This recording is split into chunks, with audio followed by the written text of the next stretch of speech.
Hello students, welcome back to our channel. Myself Pooja. Students, आज के video में हम करने वाले हैं स्टेप्स ऑफ रिसर्च यानी अनुसंधान प्रक्रिया के चरण। इससे पहले वाली वीडियो में हमने जाना कि रिसर्च या अनुसंधान क्या होता है और उसके डिफरेंट टाइप्स कौन कौन से हैं। और आज की वीडियो में हम करेंगे अनुसंधान प्रक्रिया के चरण। कोई भी रिसर्च करने से पहले कुछ स्टेप्स को फॉलो करना पड़ता है और उन स्टेप्स के बारे में हमें जानकारी होना बहुत ज़रूरी है, क्योंकि बिना स्टेप्स को फॉलो किए हम रिसर्च नहीं कर सकते। इसलिए आज की इस वीडियो में हम जानेंगे कि रिसर्च करने के लिए मेन स्टेप कौन कौन से होते हैं। तो चलिए जल्दी से स्टार्ट कर लेते हैं आज की वीडियो। सबसे पहले हम जानेंगे कि अनुसंधान क्या है। अनुसंधान एक ऐसी प्रक्रिया है, एक ऐसा प्रोसेस है जिसमें किसी विशेष विषय की समझ को बढ़ाने के लिए, किसी टॉपिक पर अपनी समझ को, अंडरस्टैंडिंग को इंक्रीज करने के लिए साक्ष्यों का संग्रह यानी डाटा का कलेक्शन, संगठन और विश्लेषण शामिल होता है। डाटा को कलेक्ट करना, उनको ऑर्गेनाइज करना और उनको एनालाइज करना इसमें शामिल होता है। इसमें नए ज्ञान के निर्माण के लिए और नई अवधारणाओं, सिद्धांतों को बनाने के लिए मौजूदा ज्ञान का नए तरीके से प्रयोग के रूप में परिभाषित किया गया है। इसमें क्या किया जाता है? नए ज्ञान का निर्माण किया जाता है या फिर नई अवधारणाओं और सिद्धांतों को बनाने के लिए जो ज्ञान पहले से मौजूद है उसको नए तरीके से प्रयोग करना, ताकि नई अवधारणाएं या फिर नए सिद्धांत बनाए जा सके। तो ये सब होता है एक रिसर्च प्रोसेस में शामिल। एक विषय पर अपनी समझ को इंक्रीज करने के लिए क्या करते हैं? हम डाटा को कलेक्ट करते हैं, ऑर्गेनाइज करते हैं, एनालाइज करते हैं और नए ज्ञान का निर्माण करते हैं, या फिर नए सिद्धांत और नई थ्योरीज बनाते हैं जो ज्ञान पहले से मौजूद है उसको नए तरीके से प्रयोग करके। अनुसंधान प्रक्रिया एक विशिष्ट शोध प्रश्न हो या फिर उद्देश्य को संबोधित करने के लिए जानकारी इकट्ठा करने, विश्लेषण करने, व्याख्या करने के लिए प्रयोग किए जाने वाले व्यवस्थित और संगठित दृष्टिकोण को संदर्भित करती है। इसमें एक रिसर्च क्वेश्चन होता है और जो ऑब्जेक्टिव होते हैं उनको संबोधित करने के लिए ही डाटा को कलेक्ट किया जाता है, इंफॉर्मेशन कलेक्ट किया जाता है, एनालाइज किया जाता है और उनको इंटरप्रिटेट किया जाता है। इसमें अनुक्रमिक चरण शामिल होते हैं। इसमें कई चरण शामिल होते हैं, स्टेप वाइज स्टेप, जो कि शोधकर्ता को कठोर और विश्वसनीय अध्ययन करने में मार्गदर्शन देते हैं, जो कि उसकी रिसर्च करने में बहुत हेल्प करते हैं। क्रिसवेल ने इसकी परिभाषा दी है कि रिसर्च क्या होती है। अनुसंधान एक ऐसी प्रक्रिया है जिसका उपयोग किसी विषय या फिर मुद्दे के बारे में हमारी समझ को बढ़ाने के लिए, जानकारी इकट्ठा करने और उसका विश्लेषण करने के लिए किया जाता है। रिसर्च एक ऐसा प्रोसेस है जिसका उपयोग किया जाता है किसी टॉपिक पर हमारी अंडरस्टैंडिंग को इंक्रीज करने के लिए, डाटा को कलेक्ट करने के लिए और उनको एनालाइज करने के लिए। ऐसा कहते हैं क्रिसवेल। आई होप आपको रिसर्च, अनुसंधान या जो शोध है वो समझ में आ गया होगा अच्छे से कि शोध क्या होता है, रिसर्च क्या होती है। अब जल्दी से हम आगे बढ़ लेते हैं, रिसर्च के स्टेप्स के बारे में डिस्कस कर लेते हैं कि रिसर्च के मेनली स्टेप्स क्या क्या होते हैं। वैसे तो रिसर्च के टाइम में कई चरण अपनाए जाते हैं, लेकिन मेनली ये स्टेप्स होते हैं। इसमें पहला स्टेप होगा हमारा शोध समस्या की पहचान करना। शोध प्रक्रिया में पहला कदम शोध समस्या की पहचान करना होता है। शोधकर्ता के लिए विषय या फिर चुने गए विषय में पूर्व ज्ञान होना जरूरी है। सबसे पहला स्टेप होता है रिसर्च प्रॉब्लम को पहचानना। रिसर्च प्रॉब्लम या फिर रिसर्च टॉपिक जिस पर हम रिसर्च करने वाले हैं उसको पहचानना और रिसर्च प्रॉब्लम या उस विषय से संबंधित पूर्व ज्ञान होना। पहले से उस रिसर्च प्रॉब्लम की, उस रिसर्च टॉपिक की हमें नॉलेज होनी चाहिए। इसकी शुरुआत व्यापक क्षेत्र तय करने या फिर शोध के अंतिम विशिष्ट विषय की ओर बढ़ने से होता है। फॉर एग्जाम्पल, जैसे भारतीय युवाओं में मोटापा एक समस्या है, ये होगी हमारी एक रिसर्च प्रॉब्लम या research topic. Research topic choose करने से पहले हमें उस रिसर्च के बारे में अच्छे से जानकारी इकट्ठा करनी होती है। उसके बाद ही हम उस समस्या को पहचानेंगे कि इस टॉपिक पर, इस विषय पर ये समस्या है। तो पहला स्टेप था हमारा शोध समस्या की पहचान करना। उसके बाद दूसरा स्टेप आता है साहित्यिक समीक्षा, लिटरेचर रिव्यू। सेकंड स्टेप है ये लिटरेचर रिव्यू। इसमें आगामी चरणों के लिए दूसरा चरण है ये लिटरेचर रिव्यू। इसका तात्पर्य होता है किसी विशेष विषय पर या थीम पर मौजूदा साहित्य का अध्ययन करना। जिस रिसर्च प्रॉब्लम पर, जिस रिसर्च टॉपिक पर हम रिसर्च करने वाले हैं उससे रिलेटेड जो भी साहित्य मौजूद है उससे पहले उसकी स्टडी करना साहित्यिक समीक्षा में आता है। इसके लिए हम लिटरेचर को रिव्यू करते हैं और एक सैद्धांतिक और वैचारिक ढांचा विकसित करते हैं। फॉर एग्जाम्पल, समस्या की बेहतर समझ बनाने के लिए मोटापे और उससे संबंधित क्षेत्रों के विषय पर मौजूदा अध्ययनों का अध्ययन करना। जैसे हमारा पहला स्टेप था शोध समस्या को चुनना, रिसर्च प्रॉब्लम को सिलेक्ट करना। अब जो रिसर्च प्रॉब्लम हमने सिलेक्ट की है उससे रिलेटेड हम साहित्य को खोजेंगे और उसको रिव्यू करेंगे। जैसे हमारी रिसर्च प्रॉब्लम थी कि भारतीय युवाओं में मोटापे की एक समस्या है, तो हम मोटापे और उससे संबंधित क्षेत्रों पर जितने भी अध्ययन मौजूद है ना उनको स्टडी करेंगे। ये आएगा हमारा लिटरेचर रिव्यू में।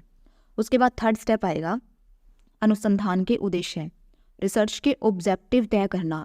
ऑब्जेक्टिव बहुत ही मेन स्टेप होता है रिसर्च में, क्योंकि जो ऑब्जेक्टिव हम चूज़ करते हैं उन्हीं ऑब्जेक्ट को हमें अपनी रिसर्च के द्वारा प्राप्त करना होता है।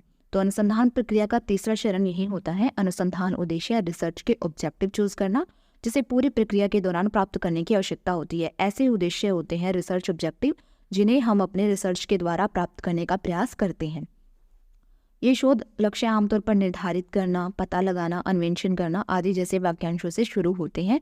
एग्जाम्पल जैसे भारतीय युवाओं में मोटापे के कारणों का निर्धारण करना। हमारी शोध समस्या थी कि भारतीय युवाओं में मोटापा एक समस्या है, इसलिए इसका उद्देश्य क्या होगा हमारे रिसर्च का कि भारतीय युवाओं में जो मोटापे के कारण है उनको निर्धारित करना, उनका पता लगाना, उनके बारे में खोज करना। ये हमारे हो गए रिसर्च के ऑब्जेक्टिव। इसमें एक्सपेरिमेंटल वेरिएबल्स होता है, प्रायोगिक चर होते हैं जिनमें दो चर होते हैं मेनली, डिपेंडेंट और इंडिपेंडेंट। डिपेंडेंट जो निर्भर चर होता है और इंडिपेंडेंट जो स्वतंत्र चर होता है। इस बिंदु पर शोधकर्ता जो है वो विशेष शोध समस्या से संबंधित कारकों के बारे में स्पष्ट हो जाता है और इन चरों को हम कहेंगे प्रायोगिक चर। जिस शोध समस्या से संबंधित कारकों के बारे में स्पष्ट हो जाता है शोधकर्ता को, उन चरों को कहेंगे प्रायोगिक चर, एक्सपेरिमेंटल वेरिएबल। और आश्रित चर वे होते हैं जो डिपेंड होते हैं। किस पर डिपेंड होंगे? वो स्वतंत्र चर पर। अगर स्वतंत्र चर में कोई परिवर्तन किया जाता है तो आश्रित चर में भी परिवर्तन होगा, क्योंकि ये इन पर डिपेंड होते हैं। आश्रित चर स्वतंत्र चरों पर डिपेंड होते हैं, इसलिए स्वतंत्र चर में जब भी परिवर्तन होगा तो आश्रित चर में भी परिवर्तन होगा। इसके बाद हमारा फोर्थ स्टेप आता है मेकिंग द हाइपोथेसिस, परिकल्पना का निर्माण करना। इस चरण में शोधकर्ता के मन में मौजूद चरों के बीच में संभावित संबंध के बारे में भविष्यवाणी की जाती है। हाइपोथेसिस क्या होता है? जो भी हम अपने रिसर्च करने वाले हैं तो उसके बारे में हम पहले से ही मान लेते हैं कि हमारी रिसर्च का जो रिजल्ट है ये होगा। भविष्यवाणी कर लेते हैं कि हम जो रिसर्च करने वाले हैं इसके रिजल्ट हमें ये मिलेंगे, वो होती है हमारी हाइपोथेसिस। यह केवल वह धारणा है जो कि शोधकर्ता अनुसंधान की वास्तविक प्रक्रिया शुरू होने से पहले निर्धारित की जाती है। रिसर्च शुरू करने से पहले ही हम अपने रिजल्ट्स डिसाइड कर लेते हैं कि रिजल्ट ये निकलेगा, वो होता है परिकल्पना। जिस धारणा या तथ्य को हम पहले से जानते हैं उसे हम शून्य परिकल्पना कहेंगे। जो भी हम जानते हैं कि इसका ये रिजल्ट होने वाला है उसको हम H0 से डिनोट करेंगे, और जिसे हमें परीक्षण करने की आवश्यकता होती है, जिसे हमें टेस्ट करना होता है, उसे हम कहेंगे वैकल्पिक परिकल्पना यानी H1। एक परिकल्पना का प्राथमिक कार्य अनुसंधान प्रस्ताव पर ध्यान और स्पष्टता लाना होता है। ये जो कल्पना हम बनाते हैं इसका मेन मोटिव क्या होता है? अनुसंधान प्रस्ताव जो है हमारा रिसर्च प्रपोजल है उस पर ध्यान और स्पष्टता लाना। परिकल्पना का मेन मतलब यही होता है कि रिसर्च शुरू करने से पहले जो हम अपने रिजल्ट डिसाइड कर लेते हैं कि ये रिजल्ट होने वाले हैं, वो होता है हमारी परिकल्पना बनाना। उसके बाद फिफ्थ स्टेप आता है शोध डिज़ाइन तैयार करना, रिसर्च डिज़ाइन बनाना। इस स्तर पर शोधकर्ता पूरे शोध की एक रूपरेखा बना लेता है, एक डिज़ाइन बना लेता है और सवालों के जवाब देता है, जैसे कि शोध की समय सीमा क्या होगी, टाइम लिमिट क्या होगी, डाटा कलेक्ट करने के तरीके क्या होंगे, किन किन तरीके से वो डाटा कलेक्ट करेगा, किस प्रकार के डाटा की आवश्यकता उसे होगी, और जो भी डाटा एकत्रित किया गया है, इकट्ठा किया गया है, वो शोध डिज़ाइन शोध की समग्र योजना और संरचना होती है। शोध डिज़ाइन जैसे नाम से स्पष्ट है। जैसे एग्जाम्पल ले सकते हैं, मान लीजिए कोई घर बनाना चाहता है तो उसके लिए पहले वो आर्किटेक्चर से उसका डिज़ाइन बनवाएगा, घर का नक्शा तैयार करवाएगा। उसी तरह जब कोई रिसर्चर रिसर्च करने वाला होता है तो वह पहले डिज़ाइन तैयार करता है अपने रिसर्च के लिए, जिसमें वो इन कुछ क्वेश्चन होते हैं जिनके आंसर करता है, जैसे कि शोध की समय सीमा क्या होगी, जिस टॉपिक पर वो रिसर्च करने वाला है उसकी टाइम लिमिट क्या होगी, यानी उसकी रिसर्च कितने टाइम में कंप्लीट हो जाएगी, 3 ईयर, 4 ईयर, 5 ईयर, और डाटा इकट्ठा करने के तरीके क्या क्या होंगे, डाटा कलेक्शन करने के लिए क्या क्या तरीके वो अपनाएगा, जैसे क्वेश्चन आयर, प्रश्नावली भरवा सकता है, इंटरव्यू ले सकता है, या फिर सेकेंडरी डाटा का प्रयोग करेगा, प्राइमरी डाटा का प्रयोग करेगा, तो वो सब इसमें बताना होता है। और कैसे उसे डाटा की आवश्यकता, कैसा डाटा उसे चाहिए, क्वालिटेटिव डाटा चाहिए, क्वांटिटेटिव डाटा चाहिए, वो भी वो रिसर्च डिज़ाइन में लिख देता है। उसके बाद हमारा 6th स्टेप आता है डाटा कलेक्शन, आंकड़ों का संग्रहण करना। इस चरण में निर्धारित करना शामिल होता है कि किसी को किस प्रकार के डाटा एकत्रित करना है और इसे कैसे एकत्रित करना है, यानी डाटा को हमें कैसे कलेक्ट करना है और कैसा डाटा हमें कलेक्ट करना है। डाटा संग्रहण की विभिन्न विधियां होती हैं, जैसे संभाव्यता प्रतिचयन, गैर संभाव्यता प्रोबेबिलिटी और नॉन प्रोबेबिलिटी। संभाव्यता नमूने में जो भी हमारा प्रोबेबिलिटी सैंपलिंग होती है वो गैर संभाव्यता नमूने के विपरीत होती है, उल्टी होती है। नमूना प्रक्रिया में प्रत्येक भागीदार को चयनित होने का समान मौका मिलता है। डाटा संग्रह 6th स्टेप आता है। डाटा संग्रह में हमें ये देखना होता है कि हमें कैसा डाटा चाहिए, क्वालिटेटिव चाहिए, क्वांटिटेटिव चाहिए, मात्रात्मक चाहिए, गुणात्मक चाहिए, और जो डाटा हमें चाहिए वो हम कैसे कलेक्ट करेंगे, कैसे हम सैंपल साइज को चूज़ करेंगे, प्रोबेबिलिटी मेथड के द्वारा या नॉन प्रोबेबिलिटी मेथड के द्वारा कैसे हम सैंपल को चूज़ करेंगे, वो सारा डाटा संग्रहण 6th स्टेप में आता है। इसके बाद हमारा 7th स्टेप आएगा डाटा विश्लेषण, डाटा का एनालाइज करना। डाटा को शोध का यह चरण विभिन्न नमूनाकरण तकनीकों के माध्यम से एकत्रित किए गए डाटा का विश्लेषण करना है। जो भी हमने सैंपलिंग के द्वारा या विभिन्न मेथड्स के द्वारा जो हमने डाटा कलेक्ट किया है, अब उसको हम एनालाइज करेंगे। एकत्रित किए गए डाटा की एक बड़ी मात्रा में तालिकाओं, चार्ट या ग्राफ के रूप में संग्रहित करने की आवश्यकता होती है। जो भी डाटा हमने कलेक्ट किया है उसको टेबल के फॉर्म में, चार्ट के फॉर्म में या फिर ग्राफ के फॉर्म में हमें क्या करना होता है, इकट्ठा करना होता है, ऑर्गेनाइज करना होता है। फिर इस डाटा का मैनुअल डाटा विश्लेषण किया जाता है और कंप्यूटर का प्रयोग करके भी विश्लेषण किया जाता है। यहाँ विभिन्न तकनीकों जैसे कि टी टेस्ट, एफ टेस्ट, ची स्क्वायर, एनोवा, रिग्रेशन आदि का प्रयोग करके परिकल्पना परीक्षण भी किया जाता है। जो हमने परिकल्पना बनाई थी, हमने हाइपोथेसिस बनाई थी, उस हाइपोथेसिस को टेस्ट किया जाता है डाटा विश्लेषण में। डाटा विश्लेषण का मेन मतलब यही होता है कि जो भी डाटा हमने कलेक्ट किया है उसको हम एनालाइज करेंगे, चार्ट फॉर्म में, ग्राफ के फॉर्म में उसे बनाएंगे और फिर उसके बाद कंप्यूटर के द्वारा उसको एनालाइज करेंगे। इसमें टेक्निक्स यूज़ होती हैं, जैसे टेस्ट लगा कर देखते हैं। जो भी डाटा हमने कलेक्ट किया उस पर हम टेस्ट लगा के देखेंगे। टी टेस्ट हो गया, एफ टेस्ट, ची स्क्वायर, एनोवा, रिग्रेशन, ये टेस्ट के नाम हैं जिनको हम विश्लेषण करने के लिए यूज़ करते हैं। और फिर उसके बाद हम अपनी परिकल्पना का परीक्षण करते हैं कि जो परिकल्पना हमने बनाई थी क्या वो सही है या फिर गलत है, क्या वो ट्रू हो गई है या फिर फॉल्स हो गई है।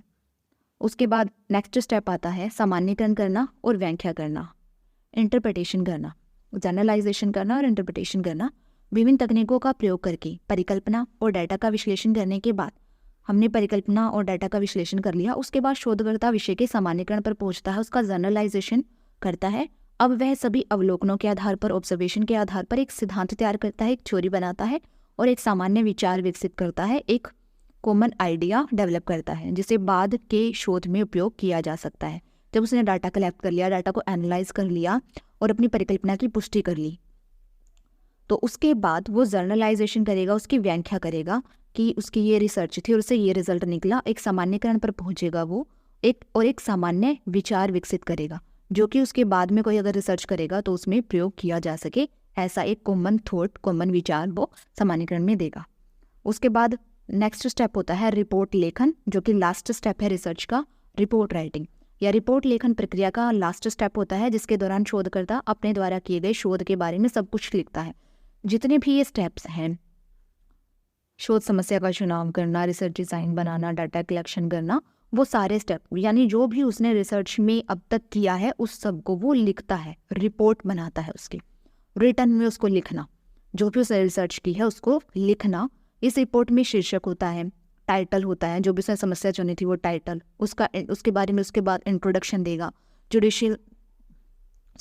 लिटरेचर रिव्यू करेगा। उसके बाद डाटा एकत्रित करने के जो भी तरीके उसने अपनाए हैं और डाटा विश्लेषण किया है उसकी व्याख्या के साथ साथ जो भी स्टेप्स उसने फॉलो किए हैं वो सारे स्टेप्स को वो इस रिपोर्ट राइटिंग में लिखेगा। प्रयुक्त भाषा औपचारिक होनी चाहिए और जिस भाषा में वो लिखेगा वो फॉर्मल लैंग्वेज होनी चाहिए। रिपोर्ट राइटिंग में यही है कि जो भी रिसर्च उसने अब तक की है, जितने भी स्टेप्स फॉलो किए हैं, जो जो उसने किया है उस सब को रिटर्न में लिखना इस रिपोर्ट राइटिंग। प्रत्येक शोध प्रक्रिया के दौरान इन चरणों का पालन करना बहुत ही जरूरी है। शोधकर्ता को सावधान रहने की जरूरत है क्योंकि छोटी सी गलती उसके शोध के परिणामों को बाधित कर देती है। जितने भी ये स्टेप्स हैं, अगर इसमें से एक भी स्टेप रिसर्चर छोड़ दे तो उसके शोध के जितने भी पूरे परिणाम हैं ना वो वेस्ट हो जाएंगे, कोई रिजल्ट ही नहीं निकलेगा उसके रिसर्च से, उसकी पूरी रिसर्च वेस्ट हो जाएगी। इसलिए बहुत सावधानी से इन स्टेप्स को फॉलो करना पड़ता है एक रिसर्चर को। सो आई होप आपको रिसर्च के स्टेप समझ में आ गए होंगे। आज की वीडियो में इतना ही, मिलते हैं नेक्स्ट वीडियो में एक नए टॉपिक के साथ। मेक श्योर आप इस चैनल को सब्सक्राइब कर लें और साथ ही साथ बेल आइकन को भी प्रेस कर लें ताकि अपकमिंग वीडियोज़ का नोटिफिकेशन आपको मिलता रहे। Thank you so much.